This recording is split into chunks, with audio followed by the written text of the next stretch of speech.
podcast! Bienvenue à tous au podcast, le podcast des poulets agiles. Notre premier épisode aujourd'hui est bâtard. Les poulets se font déjà aller dans le poulailler. On se présente à tour de rôle parce que c'est la première fois que vous entendez nos vraies voix et non la voix de nos personnages. Fait qu'on a avec nous Fabien et Philippe et moi-même je suis Michael.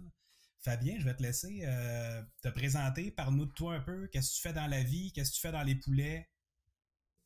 Ouais, bonjour à tous. C'est la première fois que vous entendez ma voix et c'est pas surprenant parce que je n'ai pas encore parlé dans les épisodes. Ça viendra prochainement, mais j'ai pas de personnage attitré. Donc moi, je suis Scrum Master dans la vie.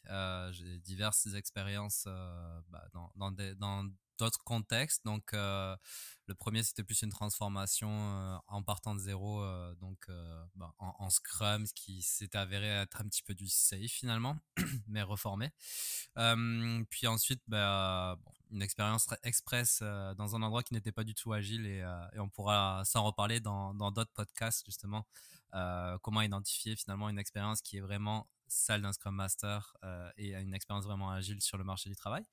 Et enfin, donc là, depuis quelques temps, je suis en reprise de mandat d'ancien Scrum Master. Donc c'est avec une autre casquette et un autre volet qu'on pourra s'en parler très prochainement aussi. Je pense qu'il y a tellement d'univers et de sujets à se parler dans ce format-là qu'on est très enthousiaste et excité aujourd'hui de vous le présenter.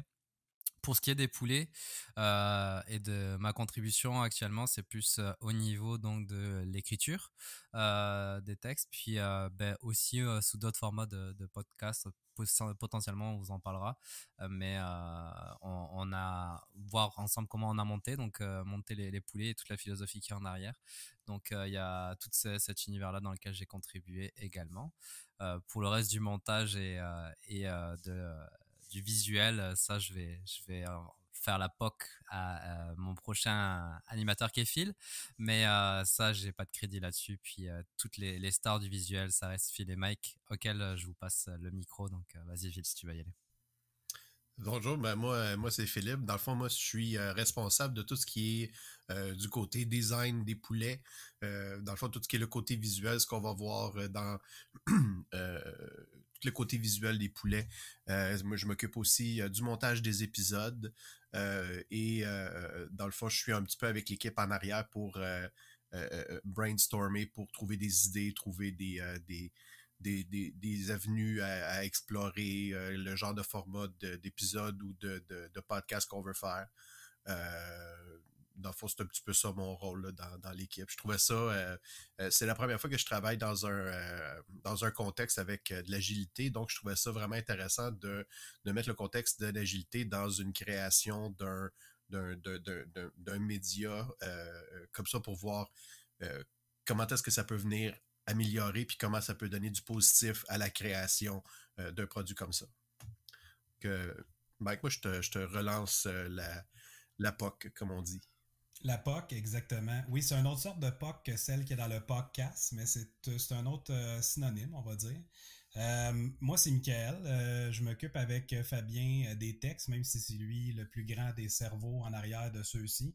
On est souvent deux et trois à brainstormer sur qu'est-ce qu'on veut dire dans chacun des épisodes. Moi aussi, dans la vie, je suis Scrum Master depuis maintenant bientôt 3 ans.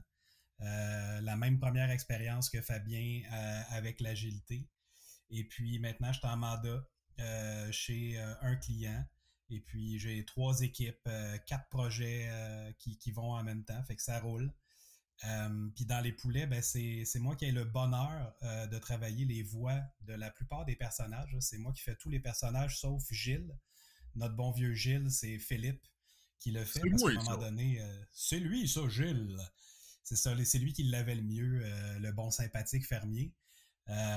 Et puis là, c'est ça, vu que Fabien va rentrer bientôt un nouveau personnage, lui aussi va avoir des voix à faire, fait que ça va varier un petit peu. Fait que c'est ça, dans les poulets aussi, je m'occupe du volet podcast que j'ai pris en lead un petit peu. On essaie de toujours être 3 à décider ce qu'on va faire, mais on essaie de tout le temps mettre quelqu'un qui est lead sur une des facettes parce que sinon, c'est un petit peu dur. On fait tout ça de notre temps libre. ce projet-là, puis on voulait pas se rajouter non plus une job de 40 heures semaine. Fait qu'on essaie d'être le plus efficace possible en suivant la méthodologie agile. C'est-tu beau, ça, ou c'est pas beau? C'est magnifique. Absolument. C'est pas juste le nom, c'est tout est agile et tout est agile, tout simplement, à tous les niveaux. Absolument.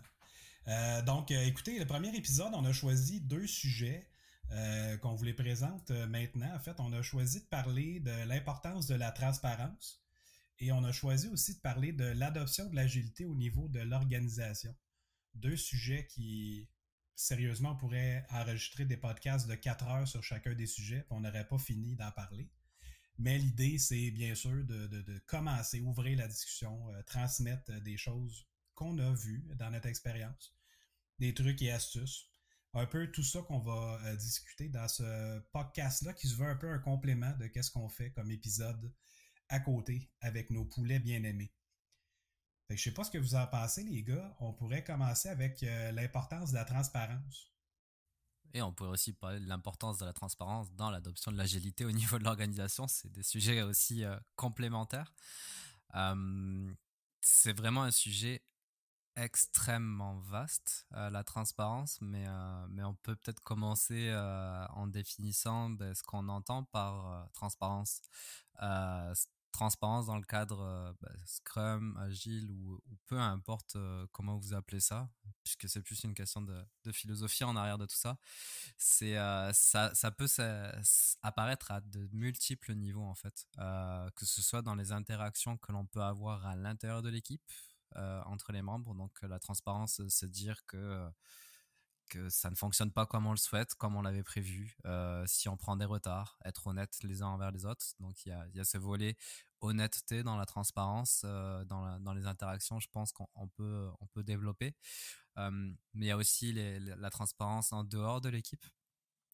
Donc finalement exprimer que ce soit aux utilisateurs, aux représentants d'utilisateurs, quoi que ce soit nos avancées, nos enjeux, les difficultés rencontrées, puis simplement se dire quand ça n'est pas réaliste de faire les choses dans le temps imparti. Je le résumerai peut-être de mon côté simplement à la transparence par de l'honnêteté finalement, de se montrer vulnérable quand il faut et d'être honnête envers soi-même mais envers les personnes qui nous entourent parce qu'on est avant tout une équipe en incluant le client aussi indirectement.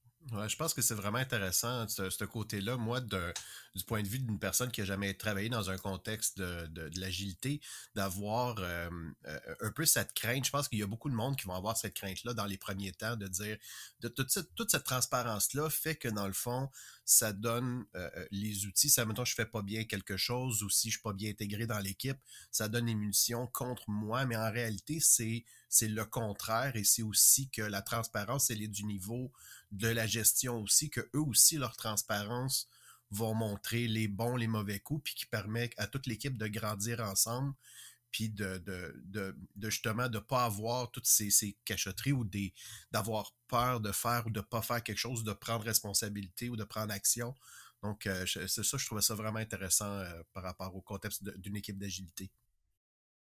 Ah, absolument, en fait, je pense que... Ah, vas-y Fabien, excuse-moi, je voulais pas te couper. Ouais, je voulais rebondir justement pour compléter, puis je te laisserai rebondir ensuite Mike. Mais je trouvais ça super intéressant parce que oui, on parle d'agilité, on parle de Scrum, mais le point que tu amènes, et c'est super intéressant, c'est qu'en fait, on s'en fout, peu importe le cadre qu'on parle. La transparence, c'est une valeur organisationnelle qui doit exister, et puis peu importe que vous soyez poissonnier envers votre client ou que finalement vous travaillez dans le milieu de l'informatique, la transparence, je pense que c'est une attente attendue à tous les niveaux dans le monde du travail, puis c'est une valeur exprimée aujourd'hui au travers de l'agilité, mais ça devrait être reflété n'importe où finalement. Puis j'ai fini Mike, je te laisse. C'est bon. Ben moi j'allais faire un parallèle. Tu me fais comme un segue vers mon parallèle en fait parce que tu dis n'importe où dans le travail. Puis je suis assez d'accord, mais on peut prendre l'exemple classique d'un couple. Puis un couple qui n'a pas de transparence, c'est un couple qui va se cacher des choses et qui va finir par éclater au grand jour à un moment donné. Il y a beaucoup de parallèles à faire entre un couple et un emploi. C'est juste qu'il y a des couches énormes de plus au volet amour. Mais la transparence, c'est quelque chose d'ultra important qui va directement avec l'ouverture et le respect, qui sont deux valeurs du Scrum. Parce que la transparence, on rappelle que c'est un des piliers de l'agilité qui accompagne Fabien. Est-ce que tu pourrais compléter les deux autres piliers? L'inspection et l'adaptation. Puis on est plus dans des piliers de Scrum dans ce cas-là, mais encore une fois, je pense que peu importe l'univers quand on se transporte, qu'on appelle ça Scrum ou autre, les valeurs, ça reste des valeurs qu'on doit représenter à tous les niveaux et peu importe notre cadre de travail. Donc non, tout à fait, je te rejoins Mike, et puis vous l'aurez compris, Mike c'est aussi la personne qui est en charge de imager tous les propos. Donc si vous avez besoin d'une analogie pour comprendre et mieux interpréter une situation, ben, vous avez notre imagologue qui est Mike en chef. Exactement. J'ai aucune étude en imagerologie. Par contre, j'ai un goût assez intense de tout le temps sortir des trucs pour vulgariser un peu de l'information. C'est une des habiletés qui, je trouve, est très importante quand on est soit Scrum Master ou coach. On travaille tellement souvent dans la théorie, dans des trucs avec des gros termes pompés, pompeux, je sais pas quel terme dire, mais des fois ça fait peur juste par la façon c'est écrit. J'aime bien vulgariser l'information pour la rendre la plus accessible possible, parce que c'est un peu ça le but aussi. Ouais, parce qu'avec la transparence, de pouvoir vulgariser des concepts ou des méthodes, ben ça fait que ça devient plus facile pour tout le monde de comprendre, puis savoir où est-ce qu'on s'en va, puis d'avoir justement une idée commune de où est-ce qu'on s'en va.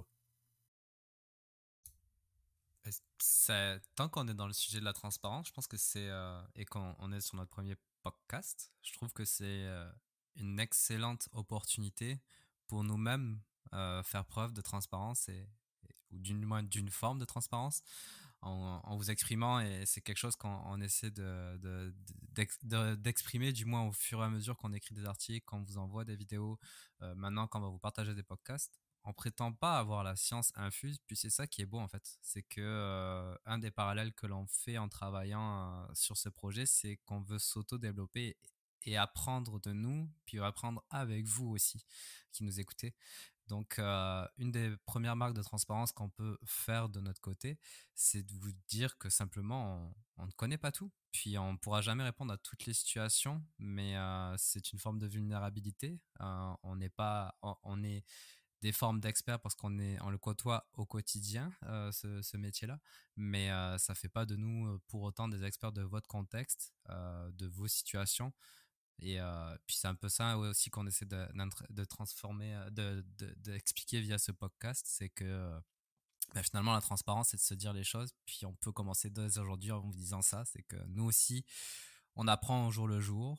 On continuera d'apprendre jusqu'à la fin de notre carrière et probablement même après. C'est la beauté de ce métier. Puis c'est un de les volets, la transparence, c'est de reconnaître qu'on sait pas tout simplement. C'est tellement beau quand tu parles, Fabien. C'est vrai ce que tu dis, puis c'est vrai que souvent on a tendance à voir des créateurs de contenu comme nous on fait présentement avec les poulets, puis on a tendance à écouter ça comme si les gens avaient la science infuse. Ça peut se traduire même aux influenceurs, à n'importe qui qu'on regarde. Mais la plupart des gens se lancent dans des trucs comme ça juste en étant très ouverts dans le but de vouloir partager des choses. Puis c'est exactement ça qu'on fait. Puis comme on l'explique souvent, ou on se l'est souvent fait expliquer dans nos années d'école ou dans les années d'expérience au travail qu'on a pu avoir, tant que tu n'es pas capable d'expliquer quelque chose, il te reste toujours quelque chose à comprendre de ça. Donc, pour rejoindre ce que Fabien nous disait tantôt, c'est vraiment en montant ce podcast, en montant les épisodes, nous-mêmes, on se forme, on grandit là-dedans. Et c'est toujours dans ce but-là de continuer d'apprendre. Même si tu as fait toutes les certifications au monde de l'agilité dans notre contexte, c'est pas vrai qu'il te reste rien à apprendre. Il y a tellement de volets dans ce métier-là que même si tu prenais ta retraite à 82 ans, tu aurais encore avantage à continuer d'être curieux, d'être ouvert à apprendre des trucs de d'autres personnes et de partager qu'est-ce que toi-même tu sais dans ton expérience de 50 ans de Scrum Master. Ouais, j'espère que ça va être ça qui va vraiment transpirer de notre projet, c'est de faire en sorte que les gens aient le goût d'apprendre, qu'ils aient le goût de s'ouvrir à des nouveautés, puis qui sont prêtes à embarquer dans cette histoire-là avec nous autres, de vouloir améliorer l'environnement de travail pour être capable d'être fier de ce qu'on fait, peu importe dans le domaine qu'on est, puis d'être capable d'avancer en tant qu'individuel pour devenir meilleur que la personne qu'on était la journée d'avant. Donc, c'est exact. C'est bon à tous les point, niveaux Philou.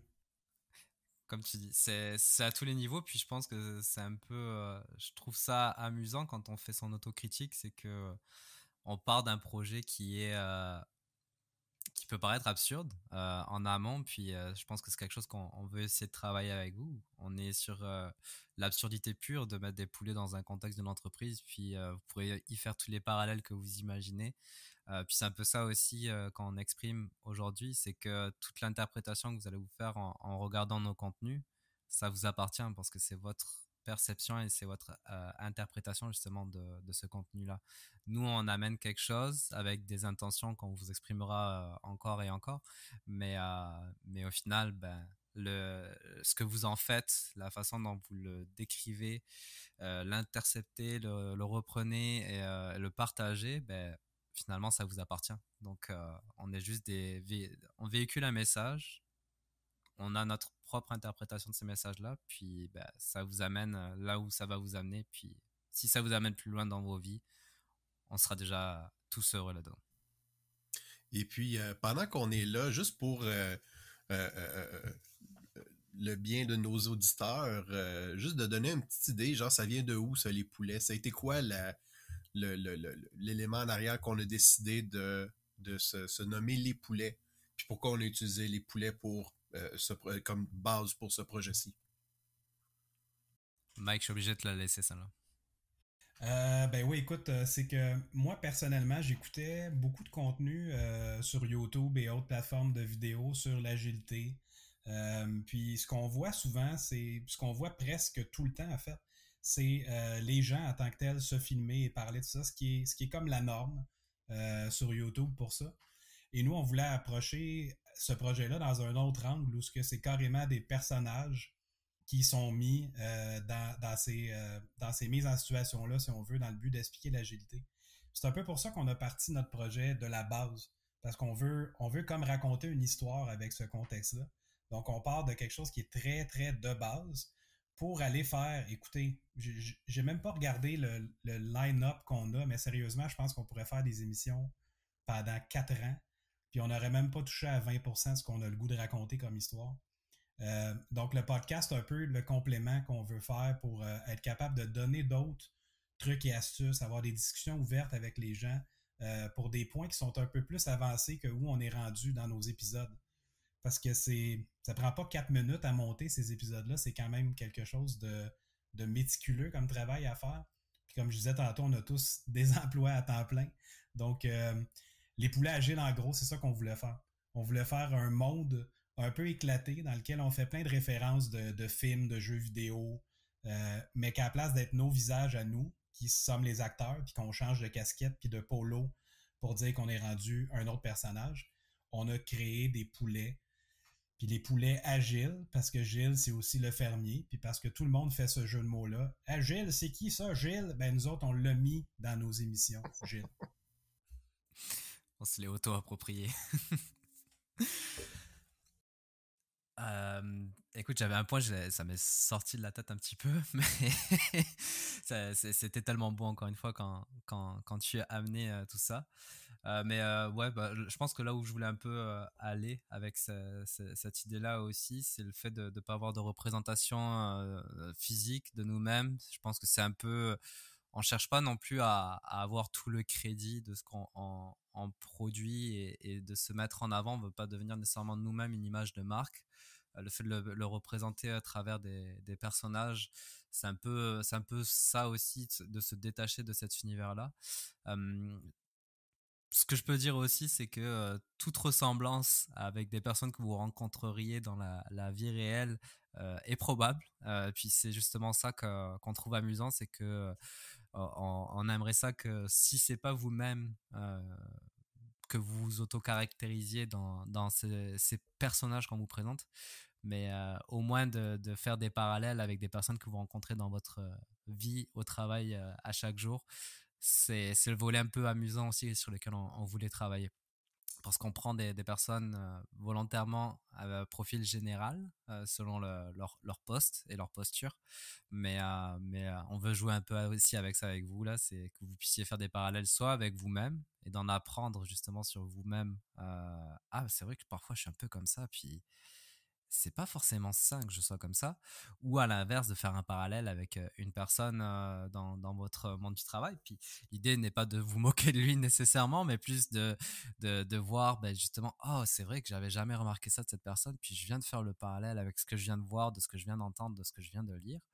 Et puis ben, encore une fois, on prétend pas tout savoir et comment répondre à toutes les problématiques, mais je pense que ça peut vous donner quelques petites pistes au moins pour identifier ces personnes-là, puis voir comment les accompagner par la suite. Donc c'est tout le volet amusant qu'on essaie d'amener là-dedans, puis on y prend beaucoup de plaisir.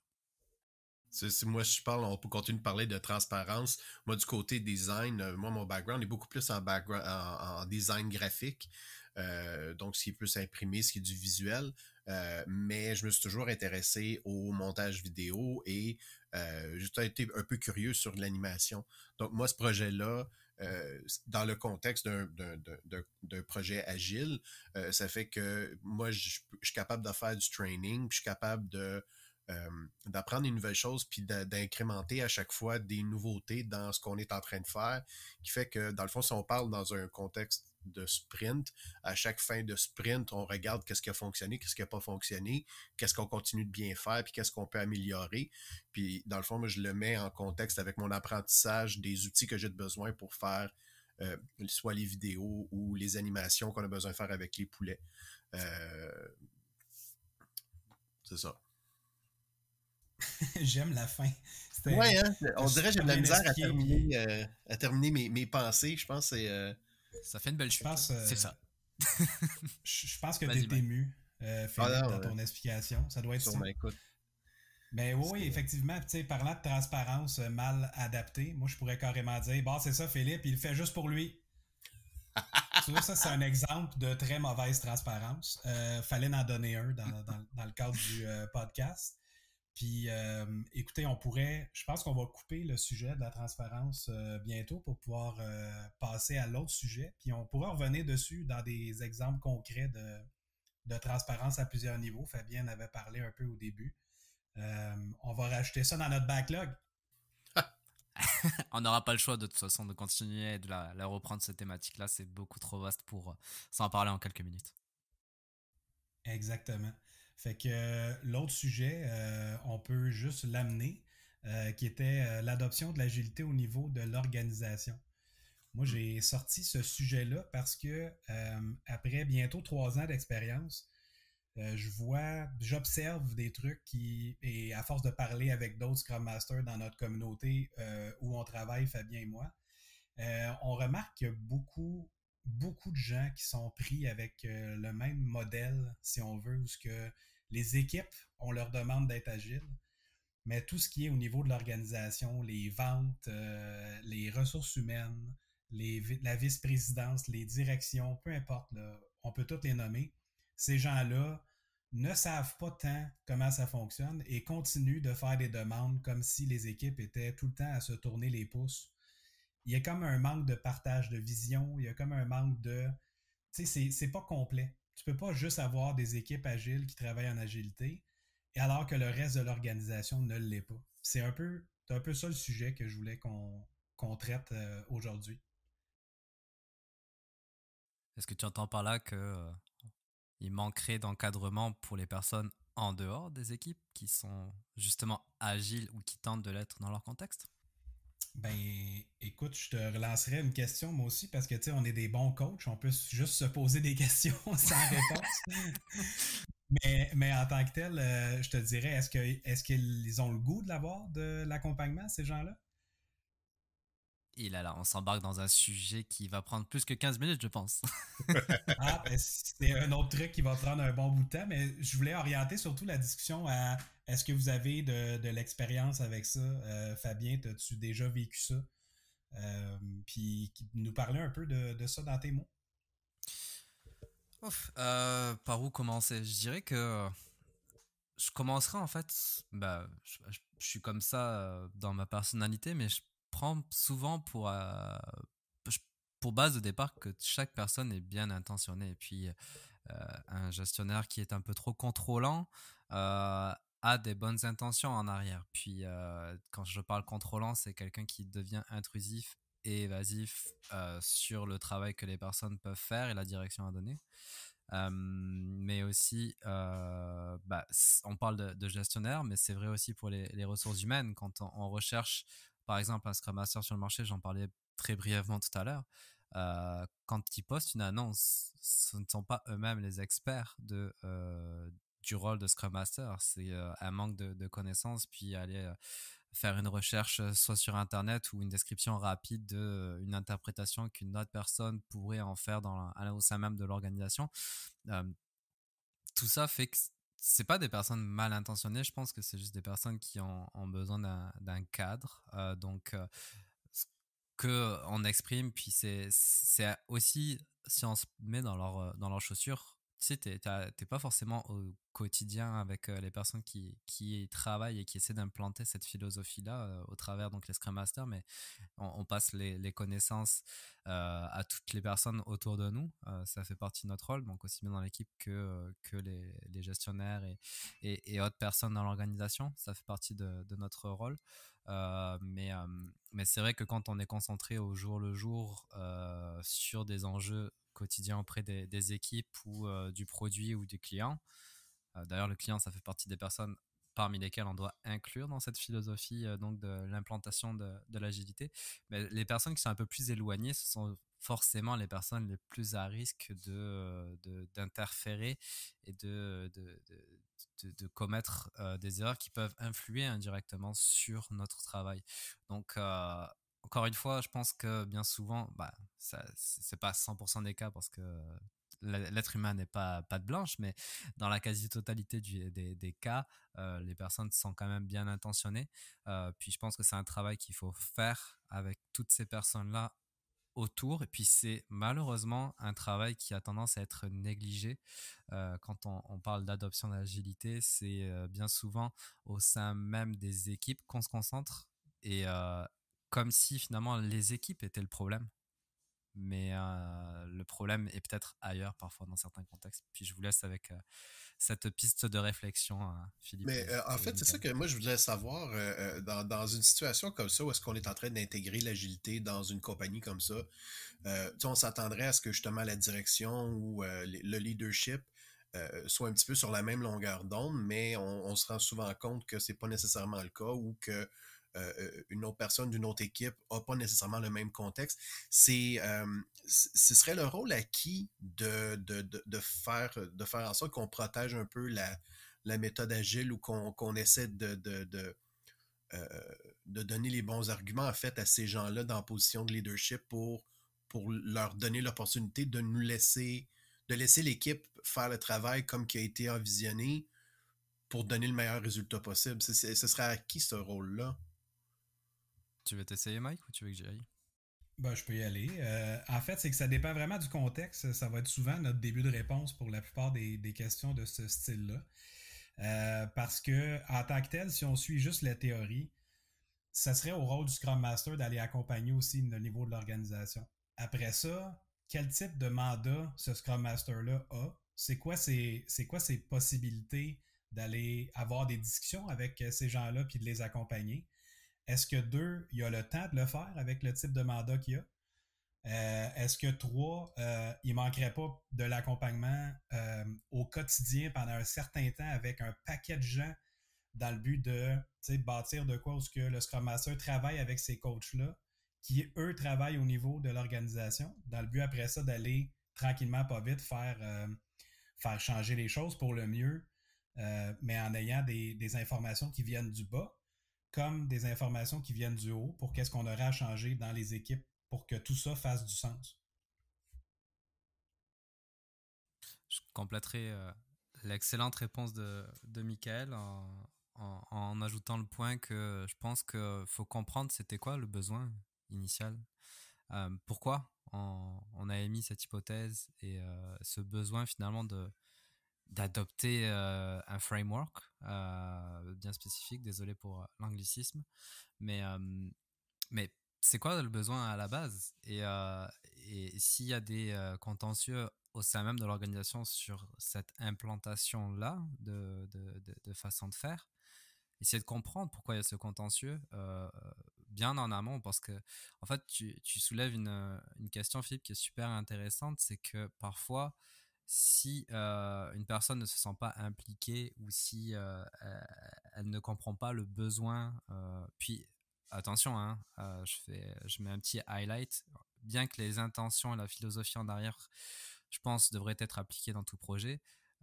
Imposer un cadre tel que Scrum n'est pas forcément applicable et à appliquer dans tout type de contexte. Mais là où je voulais m'en aller avec ton point justement de dualité entre une personne qui veut l'implanter puis une autre personne qui sera en désaccord, c'est que attention, les personnes qui sont en désaccord, qui sont exclues de ces discussions, qui ne se sentent pas acteurs et agents de changement vers cette adoption de nouvelles façons de faire, peuvent être finalement une des raisons pour laquelle ça ne fonctionne pas. Donc je pense que l'accompagnement à tous les niveaux au moment d'une transition vers des nouvelles façons de faire, quelle que soit la méthode de travail sur laquelle vous voulez faire, peu importe le changement que vous voulez amener dans votre vie, que ce soit aussi bien personnel que professionnel, si vous excluez quelqu'un de cette réflexion, de cette définition du besoin, puis de cette mise en pratique et comment l'appliquer, et que par la suite vous lui imposez ça et vous lui demandez fais comme ça, puis on a décidé que c'était comme ça, faut pas être surpris que ces personnes-là soit boycottent pour les plus mal intentionnés, ou quittent le navire, ou peu importe, mais c'est un peu c'est justement, je pense, au sein même de la culture de l'adoption de l'agilité. Et c'est pour ça que ton sujet est très intéressant, hein, Michael, pour ça, c'est que tu mets bien l'emphase sur l'organisation. On parle pas d'équipe, ou on parle pas de gestionnaire. Un changement, pour qu'il soit efficace, ça doit venir à tous les niveaux, puis que ce soit accepté à tous les niveaux. Si c'est pas le cas, on a un problème, on a un enjeu, puis là, il faut agir. Absolument, tu sais, puis tu sais, au niveau des équipes, on peut parler de maturité des équipes dans leur adoption de Scrum, par exemple. Ça pourrait être aussi une équipe en Kanban, une équipe, peu importe dans quelle méthodologie elle se retrouve. À un moment donné, pour s'améliorer en tant qu'équipe et d'être capable d'être auto-organisé, il faut avoir aussi le niveau de l'organisation qui contribue à ce succès-là. Donc, moi, j'ai souvent des exemples là-dessus dans mes mandats où les équipes, on leur demande d'être plus matures, de passer à une autre étape d'auto-organisation, d'aller encore plus loin dans leur donner du pouvoir et tout. Et en arrière, ce pouvoir-là n'est pas vraiment donné. Donc, à un moment donné, il y a des limites à ce qu'une équipe peut faire pour améliorer son sort dans un contexte où c'est vraiment difficile d'aller plus loin que où qu'ils sont rendus présentement. Puis ça m'a amené, tes réflexions m'en ont amené d'autres, en fait. Euh, Faut remonter, quand je parlais de besoins, faut même remonter encore un peu plus tôt dans le processus, et ça va être un autre cheval de bataille qu'on va essayer d'encadrer, puis encore une fois sans prétention, mais au moins essayer de mettre en valeur des erreurs qu'on a tendance à identifier à notre niveau à nous. Mais malheureusement, on reste dans un marché de requins, puis une compagnie qui est euh, sans insulte ignorante dans ce qu'est l'agilité, et qui cherche justement à faire cette transition parce qu'elle est convaincue que c'est la bonne chose qu'elle doit mettre en place, va se frotter à un public de vendeurs. Puis là, on rentre dans un marché concurrentiel pour aller essayer de vendre justement la mise en place de l'agilité. Puis encore une fois, on parlait d'intermédiaires. Les personnes qui vont vous vendre l'agilité, bien souvent, ce sont des interprètes et pas les personnes mêmes qui vont implémenter cette agilité au sein de votre organisation. Et qui dit interprétation dit monde de requin, puis encore plus quand il s'agit de billets et de grosses sommes pour la transition en agilité et l'adoption. C'est des gros billets, c'est une question de chèque. Et là, ben, c'est comme n'importe quel contracteur quand vous allez chez vous et que vous souhaitez faire refaire votre toit. Vous allez aller éplucher tous les contracteurs, puis votre premier réflexe, ça va être quoi?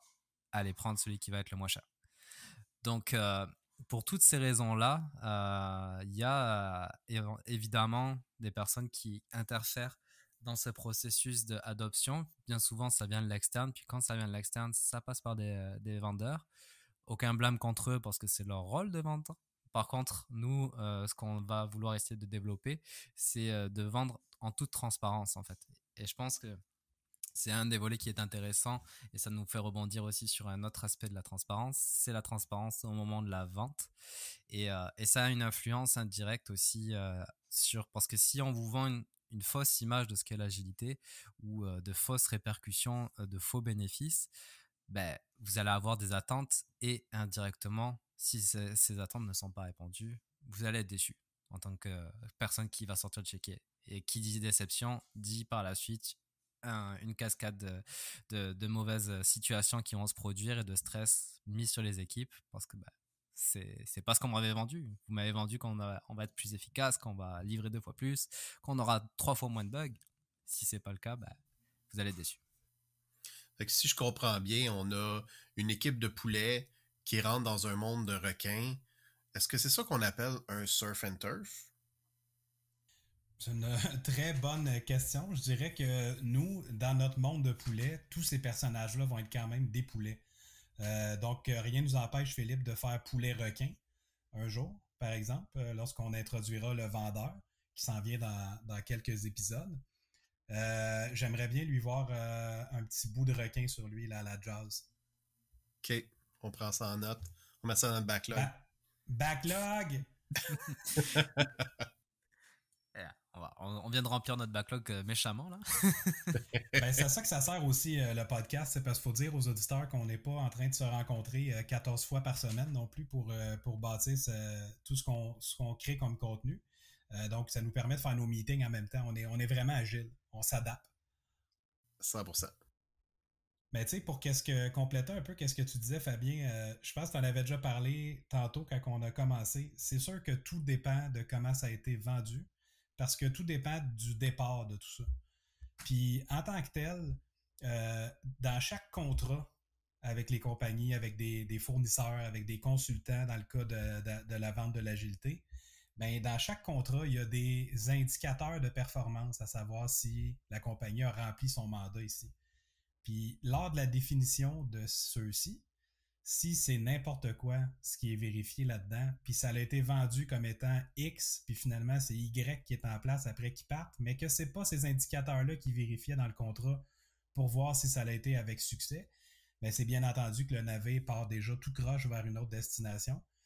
Et c'est très difficile de faire changer des gens, peu importe c'est quoi leur rôle, que ce soit dans la direction ou que ce soit un développeur ou que ce soit même un concierge dans une organisation. C'est très difficile de faire changer des êtres humains. Donc, quand tu essaies déjà un truc, une transformation agile, on ne parle pas d'1-2 mois ici. Là. C'est généralement beaucoup plus long que ça. Dépendamment du contexte, bien sûr. Si vous êtes 15 dans votre compagnie, ça va aller beaucoup plus vite. Mais dans les moyennes et grosses organisations, c'est quelque chose qui se fait sur le moyen long terme, une transformation. Et si jamais vous arrivez à ce que 6-7 mois après, on voit que ça ne fonctionne pas, on essaye des trucs. Ces trucs-là, c'est souvent au niveau des équipes qui sont essayées. La direction essaye de faire d'autres choses aussi. Écoutez, à un moment donné, si on n'arrête pas de changer et qu'il n'y a jamais de résultat, c'est quelque chose à un moment donné qui décourage les gens. Et c'est là que c'est moins évident d'aller suggérer une deuxième approche. Puis c'est là que vous allez entendre des gens qui ont dit « Ah, moi, l'agilité, je ne crois pas à ça. » Comme n'importe quoi dans la vie, il n'y a pas une façon d'implanter de l'agilité. Donc, ça se peut que cette personne-là a vraiment pas eu une bonne expérience avec ça. Et tout va être à refaire avec de multiples rôles. Que de paroles de sagesse. C'est fou, hein? Que sur ce, on pourrait conclure l'épisode. Donc, s'il vous plaît, faites un like à notre vidéo. Laissez des commentaires, questions. Peut-être qu'à un moment donné, on va finir par y répondre. Donc, on vous remercie énormément d'avoir écouté et on vous invite à écouter le prochain épisode quand il sortira. Salut tout le monde. Les poulets agiles. Podcast!